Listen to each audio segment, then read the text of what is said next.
Hey guys, Ryan here for Bender Wins. Hope everyone's doing well today. Here with your daily free picks. All right, guys. So a great day yesterday. We ended up going 3-0 in free picks. We had St. Louis under. We had two different bets in that game: under first 5 innings and under for the game. Both of those hit.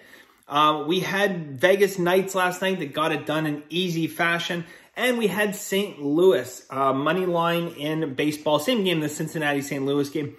We had 2 units on them, guys. So ended up picking up 4 units there. Now, in Masterclass, guys, we had a cooker. We had an absolute cooker.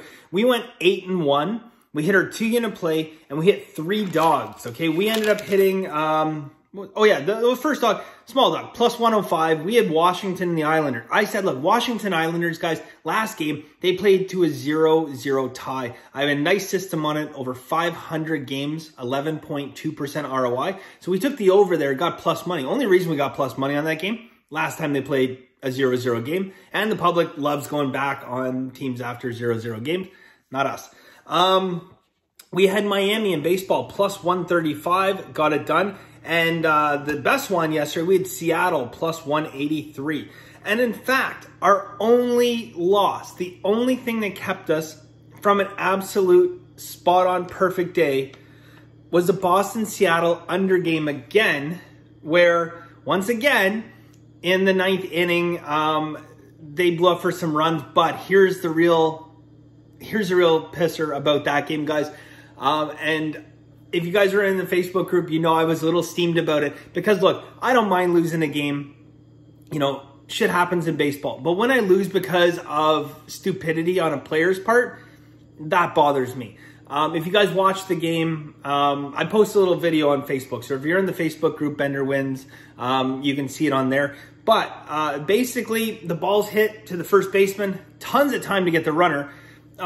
The pitcher kind of jogs over nonchalant. First baseman tosses him the ball. He catches the ball, and then rather than step on the bag, he does this little showboat thing where he skips towards the bag, and the runner beats him. And I'm like, what are you doing? And then he looks at the ump and goes like this, like he was clearly safe. Like he goes like this to the ump, like, oh, you should have given me the call because I was close to the bag. The ump made the right call, and they even reviewed it, and he was definitely safe. That's how we lost our only game of the day. And I know, look, we went 8-1. We picked up like 10 units yesterday in one day, hitting dogs, 2-unit plays, everything. And that was honestly the first thing I thought about when I woke up is like, I really would like to ask this guy, what were you doing?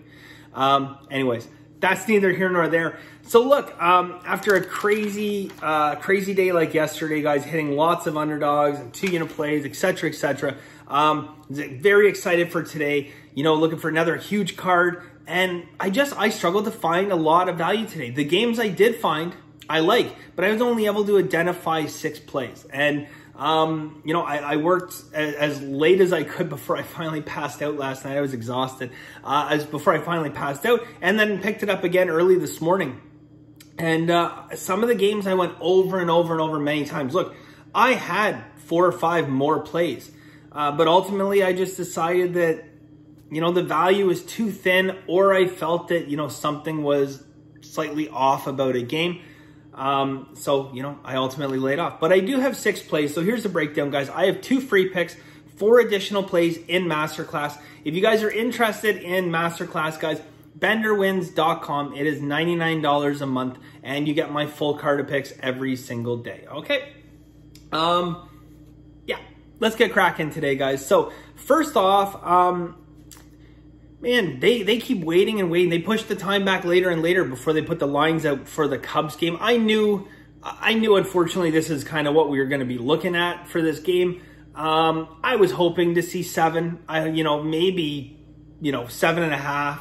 If we see 7.5 on this, I'm probably going 2 units, but they go 6.5, and I get it. You know what? That's probably around where that line should be. It's as low as they can make it, but I still think it's too high, and I still think that there's value there, especially the fact we can get plus or even money, not plus money, even money on the under in that game. So Milwaukee and Chicago, guys, here's how we're going to do it. We're going to break it up 2 ways.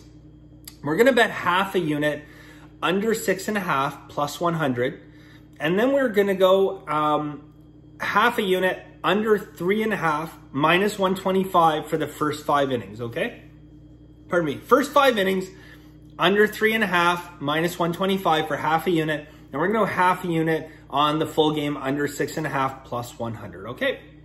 Finally, guys, last play, we are going to take Houston minus 137. Houston minus 137. So we were on Houston a couple days ago. I don't remember if it was Masterclass or not. No, it wasn't. Right. 2-unit play for everybody. And we hit them.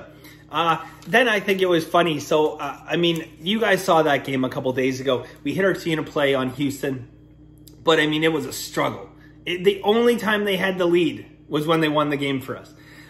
It was a struggle. Then I look at Houston yesterday and decide, okay, you know, I'm going to lay off Houston. And do they not, like, absolutely just explode for runs? So, hopefully they keep it going, guys. I think, you know, I think there's a lot of things to like about Houston in this game. So, we're going to take Houston minus 137. Okay, so Houston minus 137. So, quieter day than yesterday, guys, but you know, this is all we can find in terms of value. And you know, as I talk about, guys, and pardon me, the main goal obviously in this channel is to educate, and I want you guys to win some money on the picks and stuff. But you know, I think today is a great example of, you know, finding some games where there's just a little bit of conflicting information. There's something, you know, not great about it. You know, there's a couple ballparks where, you know, you got wind blowing out at, you know, 9-10 miles an hour.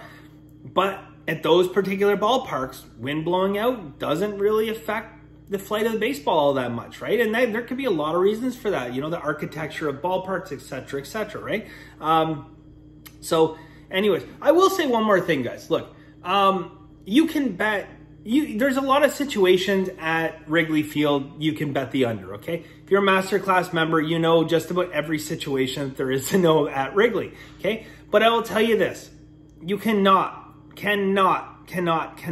bet the over at Wrigley unless the wind is blowing straight out, okay? So that's pretty much a rule of thumb, okay? You could have the two worst pitchers in baseball facing off against each other, and if you just have a crosswind or definitely a wind blowing in, do not bet the over in that game, okay? Wrigley Field, guys, you will bet the over on one circumstance and one circumstance only: wind, get out, okay? All right, guys, so that is it for us today. Thank you guys very much. I really appreciate it. And as always, guys, have a very lucky day.